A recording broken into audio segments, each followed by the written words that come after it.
The U.S. government needs money to work. Just like you need money to buy food and pay for your home, the government needs money to pay people and keep things running. Every year, the people in Congress, who are like the lawmakers of the country, must decide how to spend this money. They make a plan, called a budget. Sometimes, Congress cannot agree on a budget. When this happens, and they don't pass new spending bills, the government might run out of money. This is called a government shutdown. It's like when a store closes because it has no money to pay its workers or buy things to sell. It's a big problem because many parts of the government have to stop working. A government shutdown happens when Congress does not approve money for the government to keep operating. They either can't agree on how to spend the money, or they don't pass the spending bills in time. It's like a pause button is hit on many government services. When a shutdown happens, many things we take for granted can stop. For example, national parks, like Yellowstone or the Grand Canyon, might close. People who work at these parks, like park rangers, might not be able to work or get paid. Getting a passport, which you need to travel to other countries, might take a very long time, or you might not be able to get one at all. This is also true of a visa. However, not everything stops. Some things are considered very important or essential. These services keep going. For example, the mail will still be delivered. The people who protect the country, like soldiers, will still work, and airport security will still check travelers. Doctors and nurses in government hospitals will usually still take care of patients. But even for these workers, there can be issues. They may have to work, but they will probably not be paid on time. They will get their paycheck later when the shutdown is over. There have been government shutdowns before. In the past, shutdowns have caused problems. People who wanted to visit national parks had to change their plans. People waiting for government help, like money for food or housing, sometimes had to wait longer. Businesses that work with the government, like companies that build roads or provide supplies, might also have to stop working and wait to get paid. Even getting information from some government websites can be hard because there is nobody working to put up new information. For the people who work for the government, a shutdown can be very stressful. Some people, like those who work in national parks, are told not to come to work. They are furloughed, which means they are not working and not getting paid. Other people, like air traffic controllers, have to keep working because their jobs are too important to stop. They will get paid eventually, after the shutdown ends, but they might have trouble paying their bills in the meantime. These workers can miss paying for things like rent, food, and electricity. So, a government shutdown is a serious event. It's like a big pause button for parts of the country, and it affects many people's lives and jobs.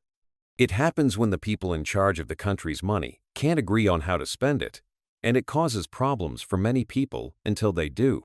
It's important to remember that a shutdown doesn't mean the entire government stops. Essential services, the absolutely necessary things, continue, but many other things are affected, causing delays and difficulties for people across the country. It is very disruptive. Right now, there's a big deadline coming up. It's like a due date for a very important project. This deadline is on Friday. It's the day the government's current money runs out. If Congress doesn't act before Friday, some parts of the government will have to stop working, as we talked about in the last chapter. This is why everyone is talking about a possible shutdown. The people in Congress have been trying to make a plan to keep the government running. The Republicans, who are one of the main political groups in the country, have come up with a plan. They call it a continuing resolution, or CR for short. This is like a temporary plan to keep things going for now. Think of a CR like this. Imagine you have a budget to buy food for your family, but you haven't decided exactly what to buy for the next few months. So, you decide to use the same amount of money you used last month, just for a little while longer, until you can make a proper plan. A CR works in a similar way. It gives the government money to keep operating at the current levels, usually for a short time. It doesn't make big changes, it just keeps things going. The Republican CR would keep the government funded until September. This would give Congress more time to agree on a bigger, longer-term budget. The CR also includes some changes to how money is spent. One of the big changes in the CR is about defense spending. Defense spending is the money used for the military, like paying soldiers and buying equipment. The CR would give a little more money to defense. The other change is to non-defense spending. This is everything else like national parks. The CR wants to give less money to this. The other main political group, the Democrats, don't like this plan. They have some big problems with the CR. They think the cuts to non-defense spending are too big.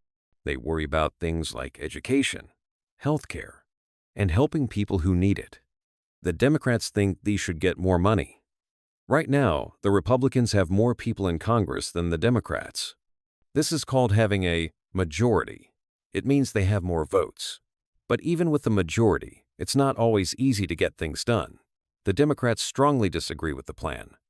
They think the CR is unfair and will hurt many people. In the United States, Congress has a very important power called the power of the purse. This means they control how the government spends money. It's like they hold the country's wallet.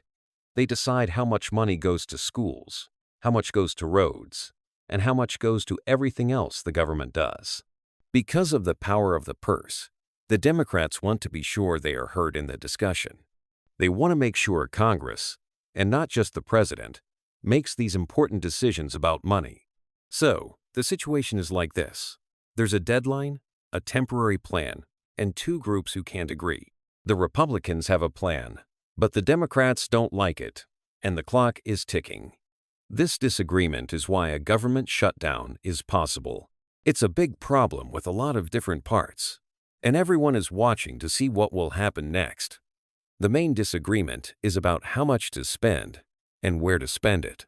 It's a complicated situation, and it's why there's so much talk about a shutdown right now.